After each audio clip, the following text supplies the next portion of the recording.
Mi hermana siempre fue la favorita de mi madre, yo solo era la que sobra. Cuando mamá murió, el testamento entero estaba a mi nombre. Mi hermana se arrodilló gritando que era injusto. Me incliné y le dije, mamá no me eligió, solo te conocía como eres. Desde niña siempre supe que mi hermana Valeria era la favorita de mi mamá, aunque nadie lo dijera en voz alta. Era algo que se respiraba en la casa, como el olor a café viejo en la cocina o el ruido del viejo refrigerador que nunca dejaba de zumbar. Valeria siempre tenía una especie de luz alrededor, al menos así la veía mamá, y yo aprendí muy temprano que mi lugar era estar detrás de esa luz, como una sombra que sirve para remarcar a la figura principal. Cuando yo hacía algo bien, mamá solo decía que era lo mínimo que debía hacer. Cuando Valeria hacía cualquier cosa, incluso una pendejada monumental, mamá la trataba como si hubiera salvado al mundo. Y lo peor es que Valeria sabía exactamente cómo manipular eso. Después de que papá murió cuando yo era adolescente, la casa se volvió más pequeña, más tensa. Mamá se aferró a Valeria como si fuese la última persona decente del planeta, y yo me convertí en la encargada de cosas que nadie quiere hacer, desde limpiar hasta atender los enojos de ambas. Valeria se metía en broncas cada semana y mamá siempre decía que estaba pasando por un momento difícil, que era joven, que había que ser comprensivas con ella. Si yo decía algo al respecto, mamá respondía que no entendía nada, que siempre estaba exagerando o buscando pelea, y Valeria remataba con comentarios sarcásticos que mamá encontraba divertidísimos. Yo crecí tragándome esa mierda hasta que ya ni sabía cómo se sentía que alguien me defendiera. Cuando mamá enfermó, ya siendo adultas, yo pensé que Valeria cambiaría, que ese sería el momento donde tal vez nos acercaríamos. Pero no. Valeria llegaba a la casa maquillada como si fuera a una fiesta, tomaba fotos de mamá dormida, lloraba frente a la cámara y luego se iba porque decía que no podía con el dolor. Yo hacía todo, hablar con médicos, limpiar vómitos, organizar medicinas, convencer a mamá de que comiera algo. Y aún así, hasta en su peor momento, mamá me miraba con ese gesto de molestia cuando le decía que necesitaba ayuda, como si fuera un recordatorio de todo lo que prefería no ver.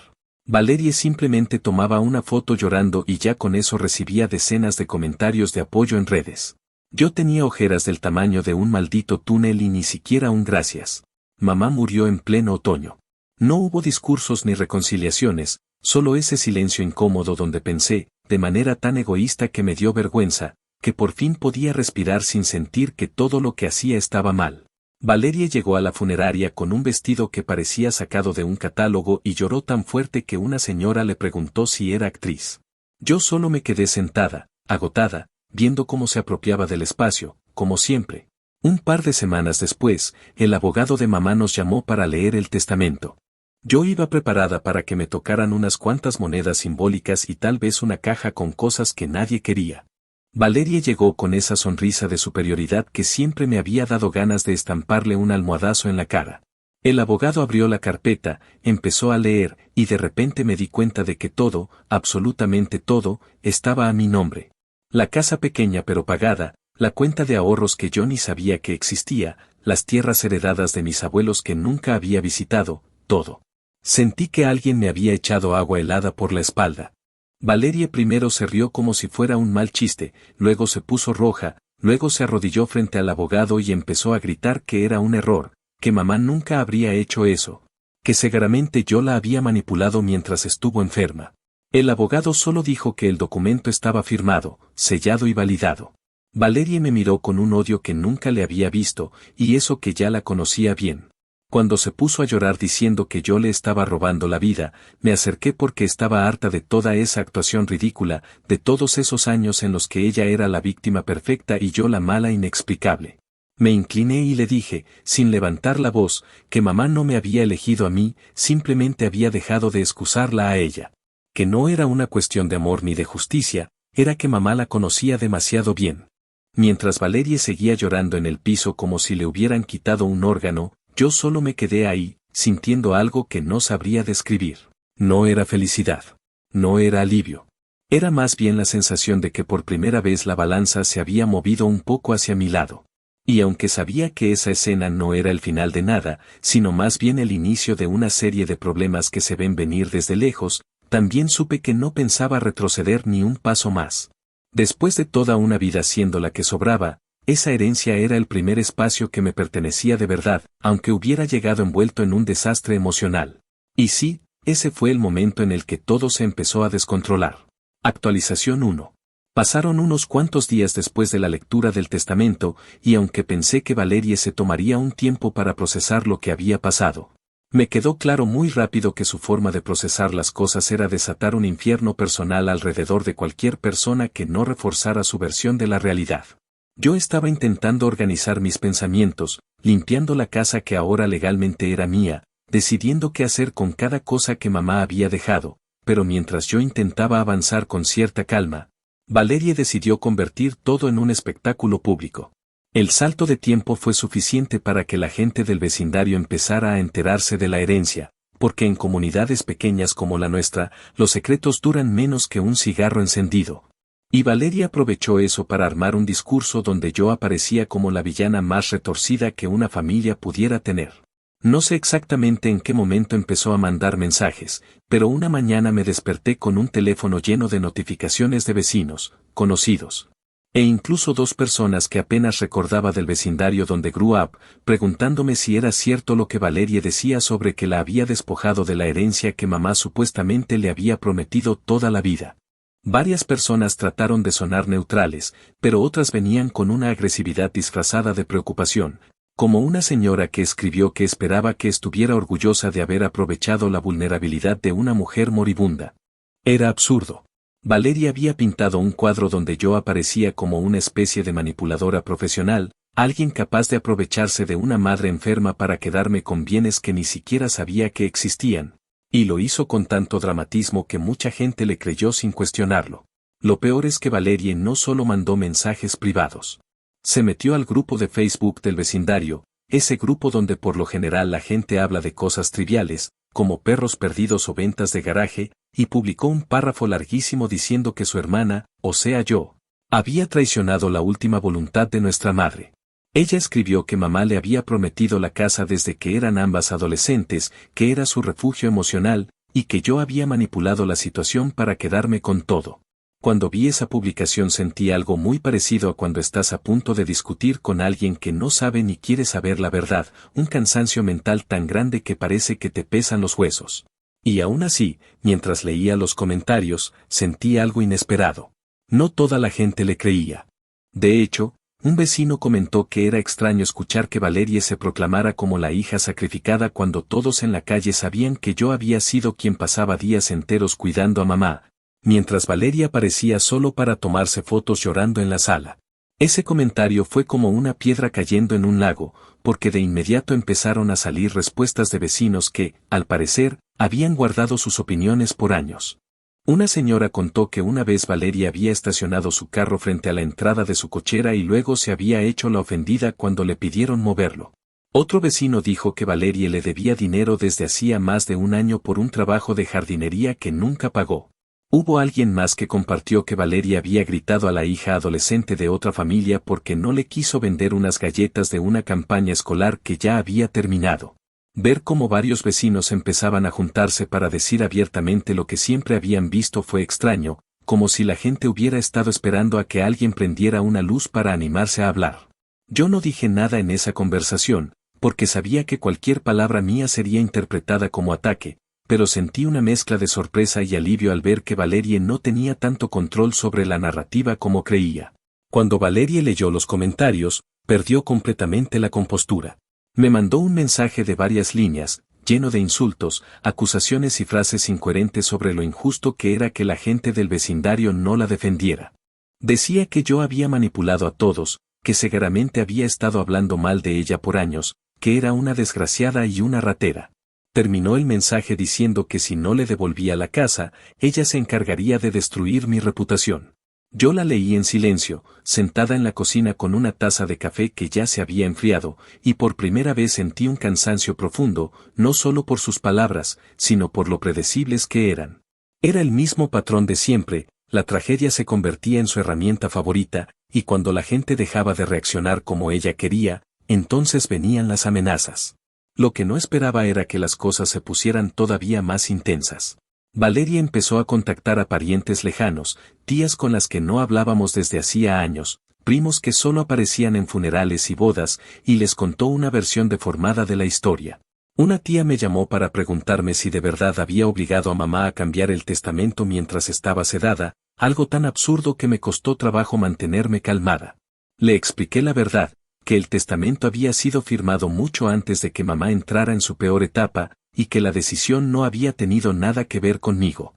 La tía guardó silencio un momento y luego dijo que Valerie le había contado algo completamente diferente, algo donde yo aparecía como una especie de villana calculadora. Cuando colgué, me quedé mirando la mesa sin saber qué sentir. Era como estar peleando contra un viento violento que sopla hacia todas partes, y yo apenas tenía fuerzas para mantenerme de pie.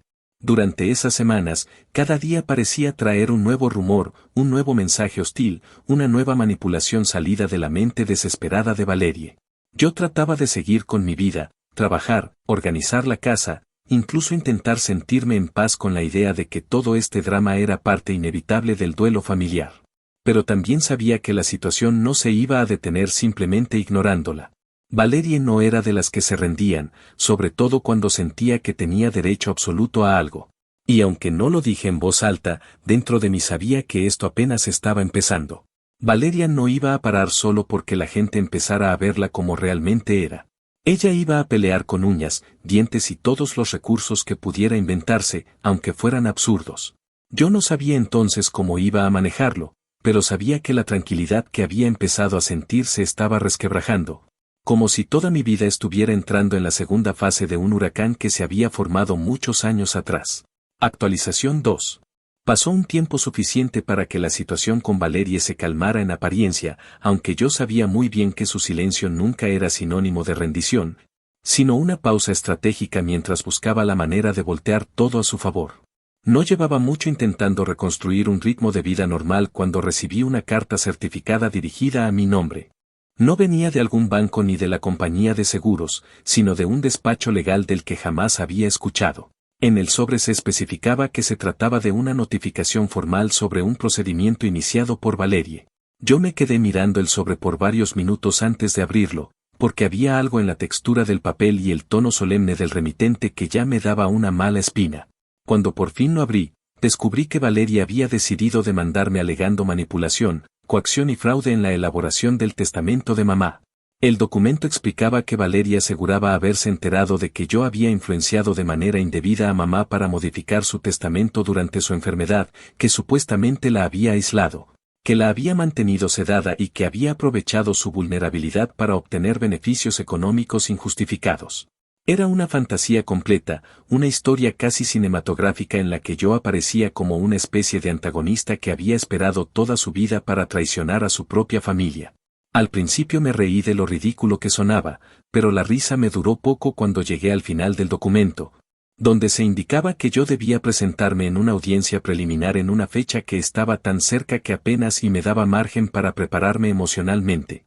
El salto de tiempo entre la lectura de la carta y la audiencia se sintió extraño, porque aunque no había pasado demasiado, viví esos días en una especie de niebla mental donde cada pequeña tarea cotidiana se volvía pesada. Hablé con un abogado, uno recomendado por un compañero de trabajo que había pasado por un conflicto familiar similar, aunque no tan extremo.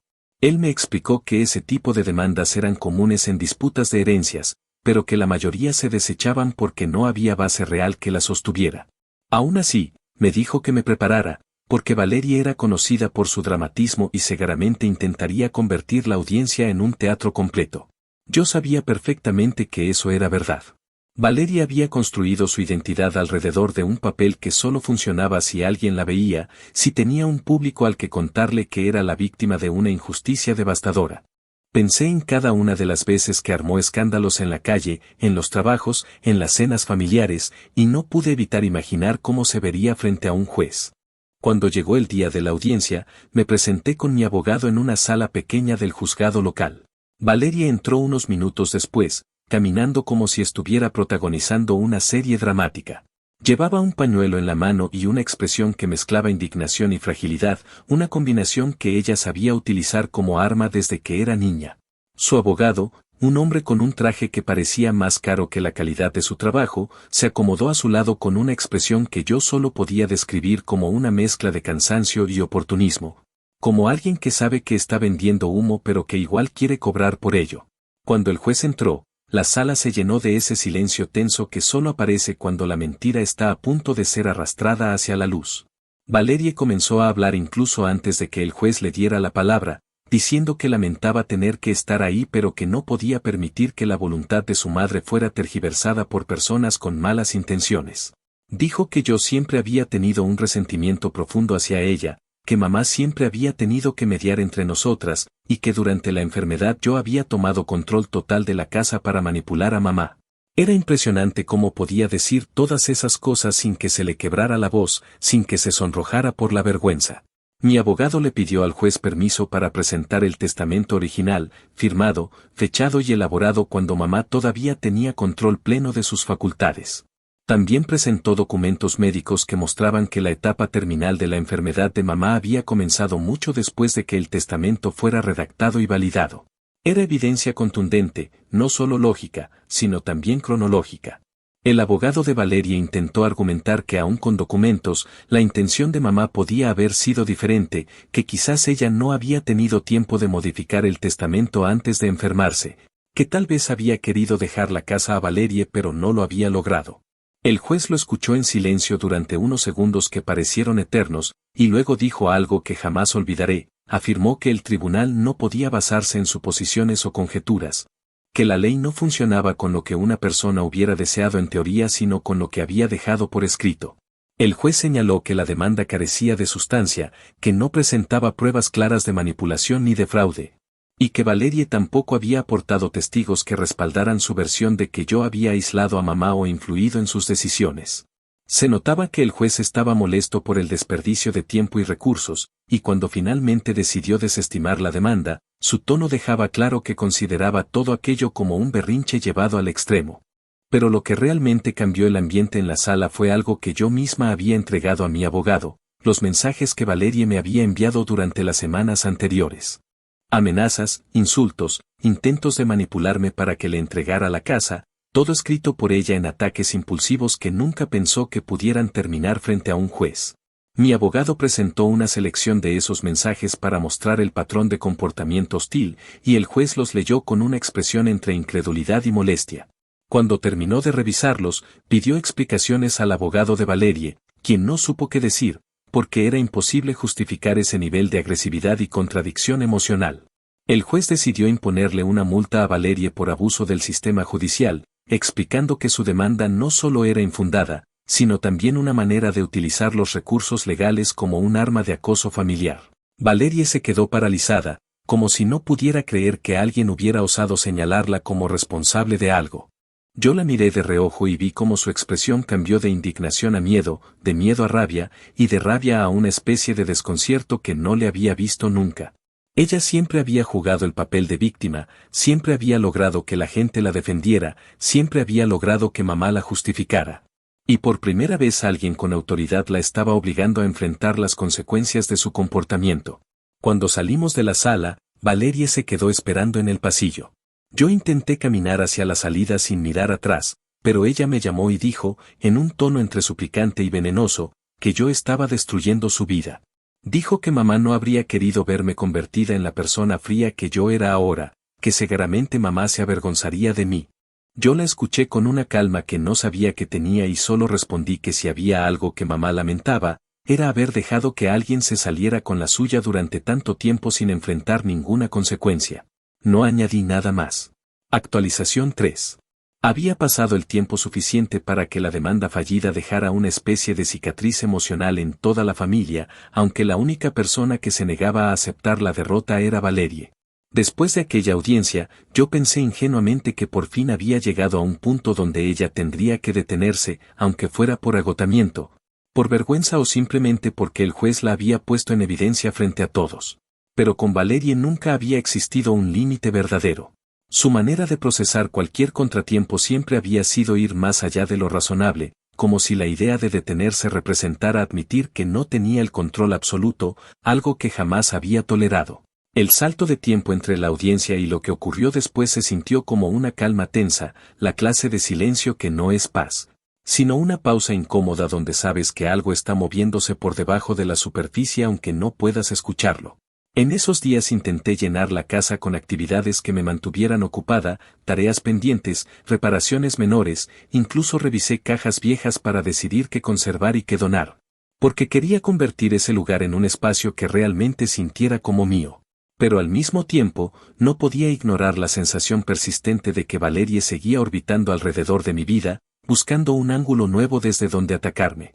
Lo confirmaba cada vez que recibía algún mensaje extraño de números desconocidos, o cuando encontraba comentarios indirectos en redes sociales que claramente venían de personas que Valerie había influenciado. Aunque ninguno de esos mensajes era abiertamente amenazante, tenían un tono raro, como si estuvieran tanteando terreno, y yo intuía que eran una especie de prueba para saber si todavía podían intimidarme.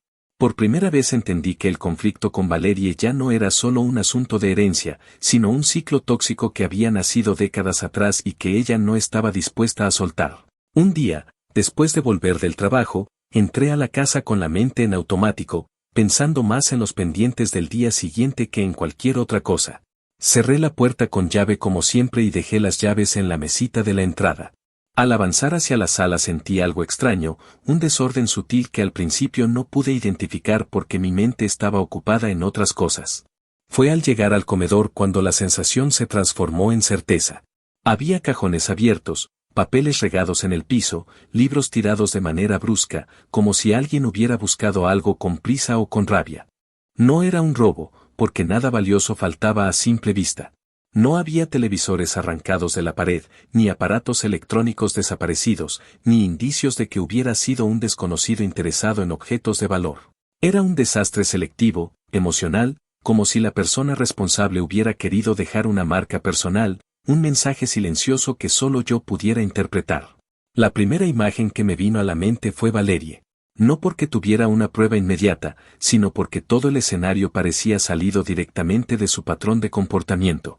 Había una intención detrás del caos, una mezcla de impulsividad y dramatismo que conocía demasiado bien.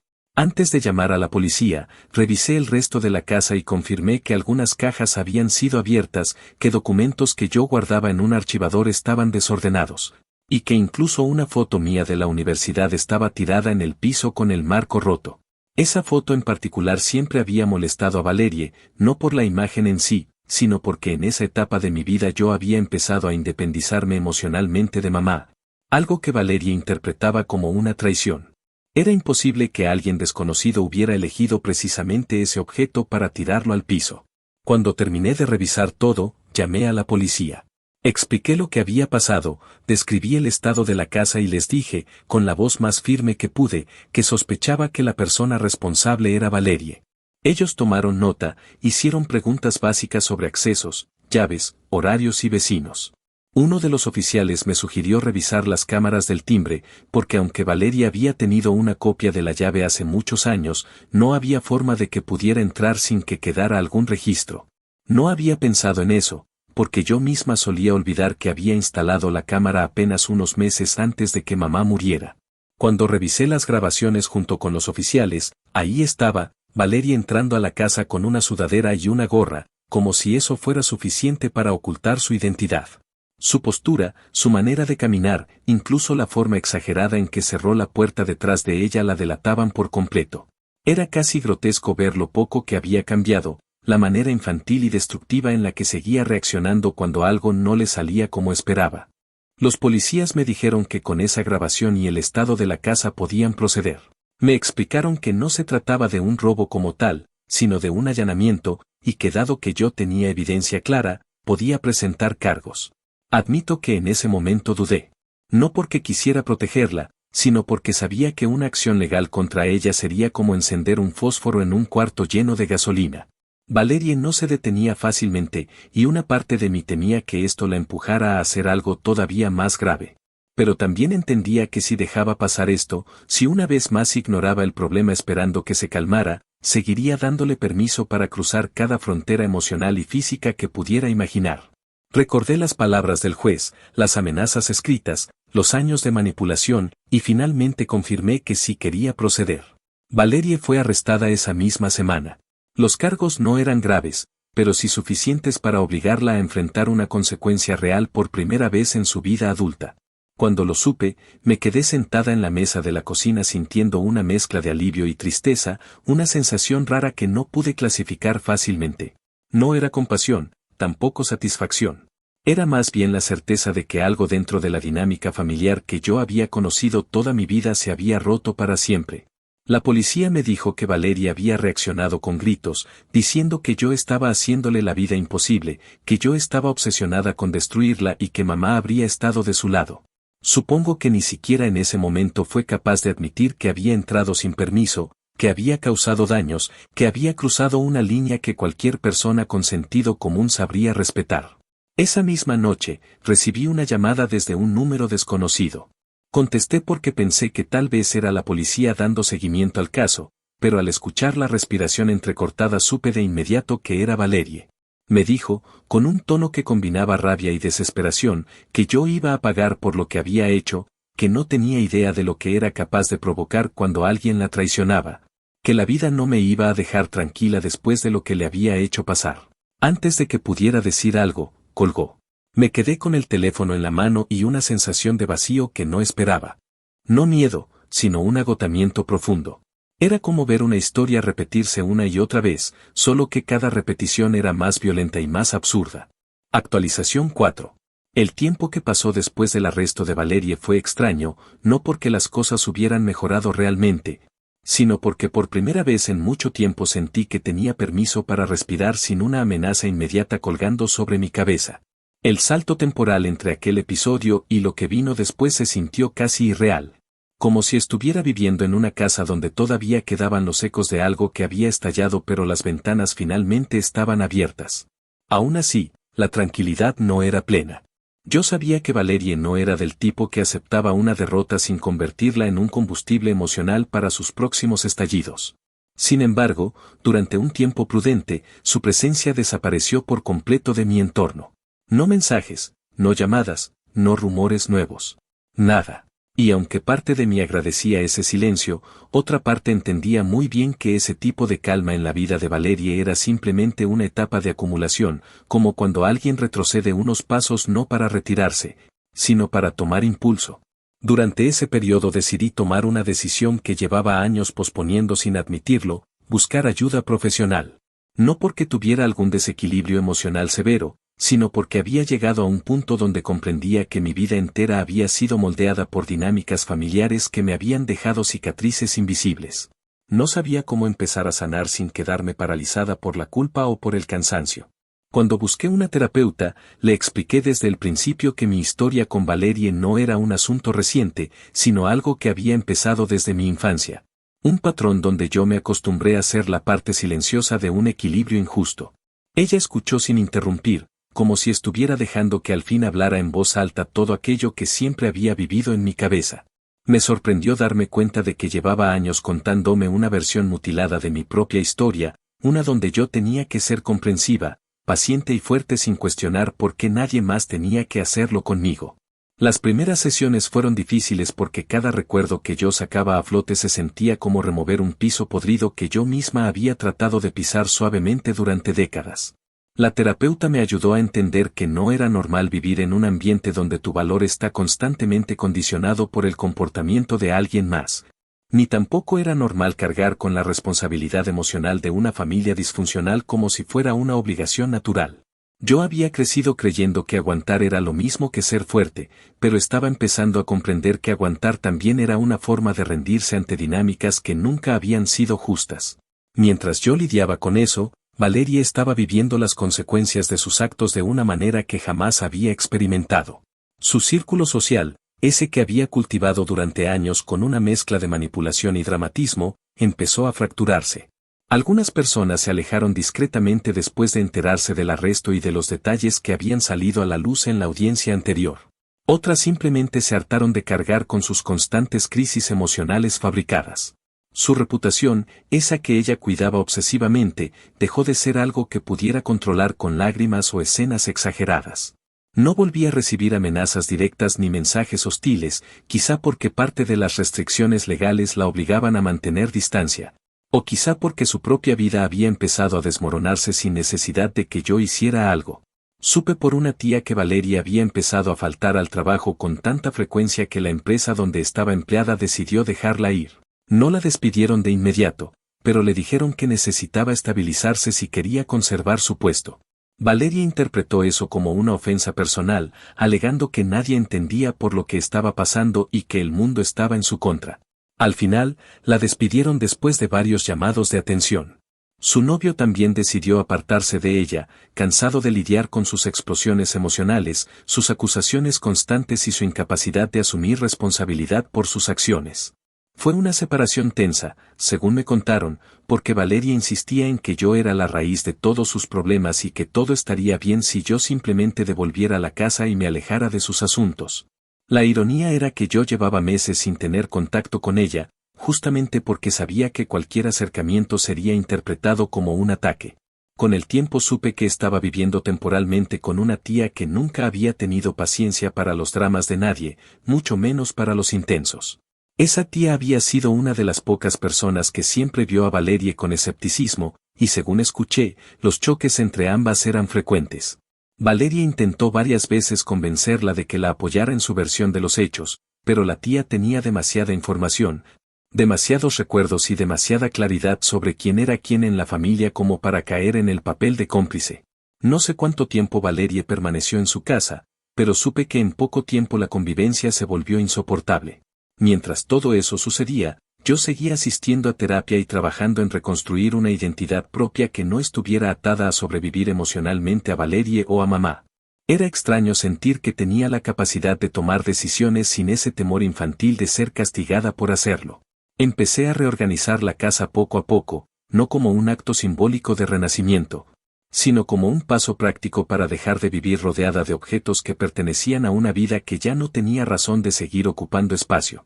Compré muebles nuevos, doné ropa vieja de mamá, pinté algunas paredes con colores que nunca habría elegido si ella estuviera viva, no por rebeldía, sino porque por primera vez elegía algo que solo tenía que gustarme a mí. Una tarde, un amigo me convenció de organizar una reunión pequeña en la casa, algo simple, con unas cuantas personas del trabajo y un par de vecinos con los que me llevaba bien. Al principio dudé, pero finalmente lo hice. No era una celebración extravagante ni un intento de declarar que había superado todo, sino un acto sencillo de recuperar mi espacio. Esa noche, mientras escuchaba las conversaciones de fondo y sentía el aroma de la comida que todos habían llevado, me di cuenta de que había pasado mucho tiempo desde que me permitía tener un momento así sin estar tensa, sin sentir que estaba fallando en algo invisible. Fue durante ese periodo de calma relativa que entendí que no necesitaba devolver ningún golpe a Valeria para que enfrentara su propia destrucción. Ella estaba cayendo por sí sola, arrastrada por el peso de sus propias decisiones y por la fragilidad emocional que había ocultado durante tantos años detrás de un personaje que ahora no tenía a nadie que lo sostuviera.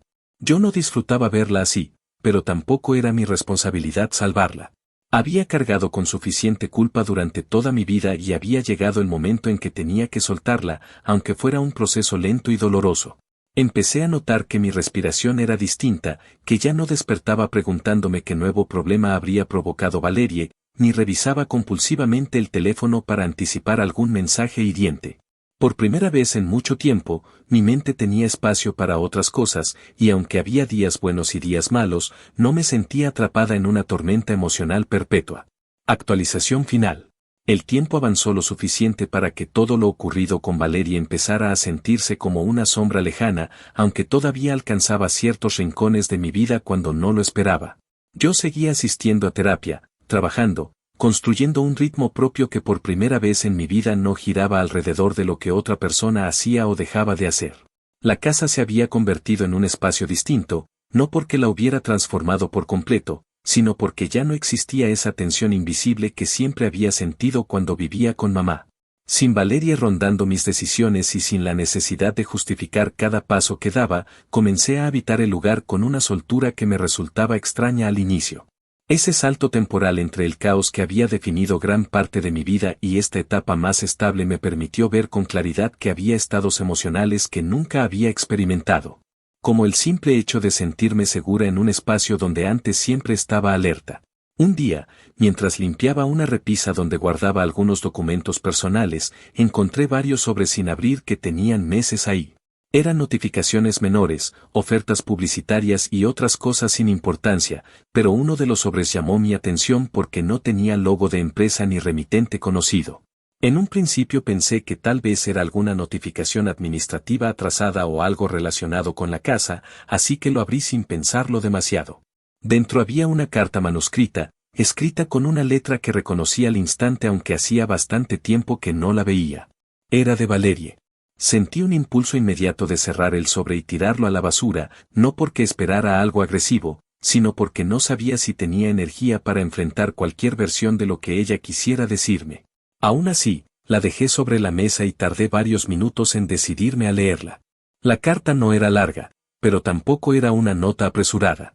Valerie había escrito que se encontraba sola, más sola de lo que había admitido siquiera ante sí misma. Contaba que la tía con la que había vivido por un tiempo terminó echándola después de varias discusiones, que sus amistades habían desaparecido una por una, y que había tocado un punto de quiebre donde ya no sabía qué parte de su vida seguía sosteniéndose realmente. Decía que llevaba un tiempo viendo a una terapeuta y que al principio había asistido solo para armar un caso en su contra, con la esperanza de que alguien profesional confirmara que yo era la raíz de todos sus problemas. Según ella, la terapeuta no solo no apoyó esa versión, sino que le explicó que su comportamiento tenía patrones que no podía seguir justificando. Valerie escribió que había sido difícil escuchar eso, porque toda su vida había creído que la gente la atacaba sin razón y que ella solo respondía como podía. También confesó que siempre había pensado que mamá la amaba más porque la entendía mejor, pero que nunca se había detenido a considerar que quizás lo que mamá hacía no era admiración sino una forma de evitar conflictos. O incluso de compensar la culpa que arrastraba por su manera de criar a dos hijas de forma tan desigual. A medida que leía la carta, una parte de mí se tensaba, no por rabia, sino por un tipo de incredulidad silenciosa. Era como si las palabras pertenecieran a otra persona, no a la Valerie que yo conocía desde niña, la que siempre reaccionaba con dramatismo y nunca admitía una falta. Me pidió perdón, pero no fue un perdón adornado, ni romántico, ni lleno de frases emotivas. Era un perdón torpe, lleno de vacíos y pausas, como si no supiera del todo cómo expresar arrepentimiento sin cubrirlo con excusas. Eso, curiosamente, hizo que la carta fuera más real. Al final escribió que no esperaba una respuesta, que entendía si yo estaba cansada de ella, que estaba intentando reconstruir algo de su vida desde un sitio más honesto. Dijo que había comprendido que mamá no me había dejado la herencia porque me quisiera más que a ella, sino porque había visto en mí algo que Valerie se había esforzado en ignorar por completo. La capacidad de hacerme cargo sin destruir a los demás en el proceso. Cuando terminé de leer, dejé la carta en la mesa y me quedé sentada por un buen rato. No sabía si sentir alivio, enojo, tristeza o simplemente confusión. Era la primera vez en toda mi vida que Valerie escribía algo que no fuera una manipulación evidente. Pero eso no significaba que de repente yo quisiera correr a abrazarla o reconstruir una relación que había pasado tantos años fracturada. La terapeuta siempre decía que el perdón no tenía que venir acompañado de una reconciliación, que a veces el perdón era una forma de cerrar un ciclo interno y nada más. Yo no sabía si estaba lista para perdonarla, pero sí sabía que ya no sentía ese peso en el pecho que antes acompañaba cualquier cosa que Valerie hiciera o dijera. Lo que sentía ahora era una mezcla de distancia y claridad. Era consciente de que la vida finalmente había obligado a Valerie a enfrentar una realidad que ella misma había ido construyendo con décadas de comportamientos destructivos. En los días siguientes pensé varias veces en responderle, no para reanudar una relación, sino para reconocer que había leído su carta. Pero cada vez que lo consideraba, me daba cuenta de que no tenía la necesidad urgente de hacerlo. No existía ese remolino emocional que antes me empujaba a intentar arreglar las cosas o a sentir culpa por poner límites. Mi silencio ya no era una forma de castigarlo todo, sino una forma de protegerme a mí misma. Y por primera vez, me parecía suficiente. El salto temporal entre esa carta y los meses que siguieron marcó una transición enorme para mí, porque dejé de vivir esperando la siguiente tormenta provocada por Valerie. Empecé a concentrarme en mis propios proyectos. Me inscribí en un curso de algo que siempre había querido aprender, organicé mi tiempo libre de maneras que antes me parecían lujos innecesarios. Y empecé a construir relaciones más sanas con personas que realmente valoraban mi presencia. No hablaba de Valeria menos que surgiera de manera natural, y cuando lo hacía ya no había rencor en mi voz, sino una especie de aceptación de que nuestra historia había sido dolorosa, pero no definitoria de mi futuro. A veces todavía pensaba en mamá, no desde la nostalgia amarga que siempre había acompañado esos recuerdos, sino desde una serenidad que nunca había tenido. Mis recuerdos de ella dejaron de ser exclusivamente escenas tensas o momentos de silencio incómodo, y empezaron a mezclarse con memorias más suaves. Pequeños momentos en los que yo sí importaba para ella aunque nunca lo hubiera expresado bien. Tal vez nunca sabré por qué tomó la decisión de dejarme todo en el testamento. Quizás fue culpa, quizás fue justicia tardía, o quizás simplemente se dio cuenta de que Valerie no estaba preparada para enfrentar una responsabilidad así. Lo que sí sé es que esa decisión me obligó a ver mi vida desde otro ángulo, uno en el que yo también tenía derecho a existir sin cargar con las expectativas y heridas de otros. No he vuelto a ver a Valerie desde entonces. No sé si algún día lo haré. No la odio, pero tampoco siento la necesidad de invitarla otra vez a mi vida. La carta sigue guardada en un cajón, no como un símbolo sentimental, sino como prueba de que incluso las historias más retorcidas pueden tener un cierre que no involucra gritos ni pleitos, sino una distancia honesta. A veces pienso que la verdadera venganza nunca fue que Valerie perdiera amigos, trabajo o reputación. La verdadera venganza, si es que puede llamarse así, fue encontrar una vida donde ella ya no era el centro de nada, donde sus acciones ya no dictaban mis pasos, y donde yo finalmente pude existir sin pedir permiso. Para mí, eso fue suficiente. Para ella, no lo sé. Pero por primera vez en mi vida, no es mi responsabilidad averiguarlo.